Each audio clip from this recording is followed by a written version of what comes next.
It's an off the turf day, and I have to tell you guys, this is not my favorite card of all time. 10 races today. I don't even know if I'm going to venture out and play a pick 5. Obviously, it depends what the scratches come up like.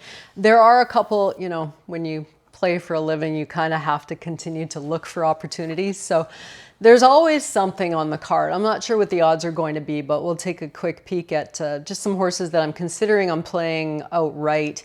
The first race got a 2-year-old race, maiden allowance. I think this horse, the 8-horse Sugar and Spites, will not be a very large price, but I do think that she looks like the one to beat. So I will take her, depending on what the odds are. I mean, anything above 9 to 5 probably looks reasonable in this field, I would think. For me anyways, I may play a couple of exactas as well. Who I want to team up with, possibly the 5-horse Free 99. I'm going to watch. I want to see them in the post parade. I want to see them in the paddock. So this is a bet that I will hold off on making, obviously, until I see something. The 3-horse Sweet Sugar Baby. She couldn't beat the 2 last time, but she does get blinkers on today. In fact, the 2 was more of a favorite than her. So I don't know. I'm looking for improvement here from Sweet Sugar Baby. Maybe it's the switch over to Luis Saez that intrigues me. But other than that, that's about all I was able to shake out of that race. Race number 3, this one, again, will be off the turf. The MTO, that's not going to be a very big price, especially if like half the field scratches out, which is more than likely going to happen. Advance Notice, though, looks really legit in here, so that's possibly a key. If Montauk Daddy stays in, I will team up some exactas with him. Tomato Bill, I like a little bit too, the Asmussen horse.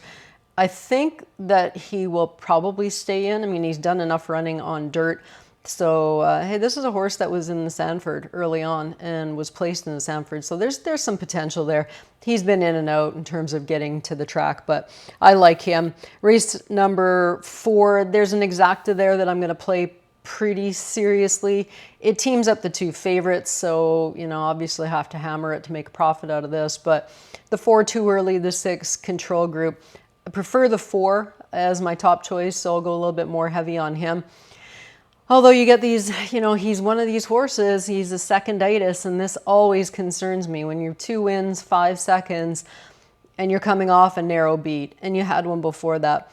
Did manage to get the win here at 1 1/8 miles. You know, this race is going 1 1/8 miles, so that's what I'm hopeful for.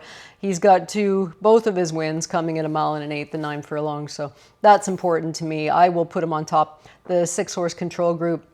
Wayne Potts just having a sluggish meet so far. That's another thing I think about too. I mean, this horse has been good to him though. He finished 2nd in a stake race, so he's okay. We'll throw those 2 together. One other race I'm considering playing, depending on what we get for odds, is another going to be off the turf race. The 3-horse American Experiment. This one entered for the main track. There's some good works here for Steve Asmussen.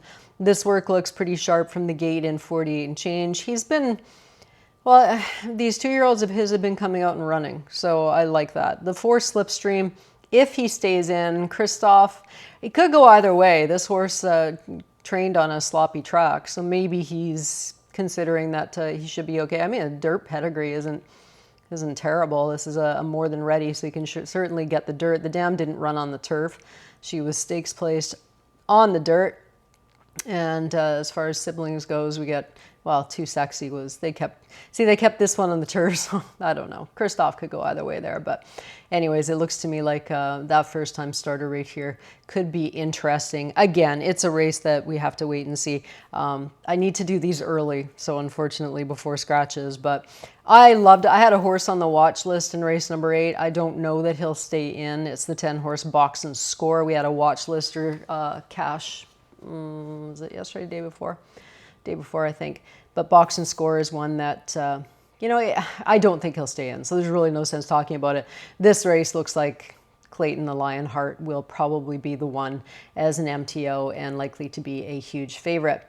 So that's that. I have to wait and see for what comes out, what's in. But there are a couple plays that I will make. Best of luck to you. Enjoy. There'll be better days ahead. Today's just... It's just one of those cards, and coming off the turf didn't help it at all. So have fun, and we'll check in tomorrow.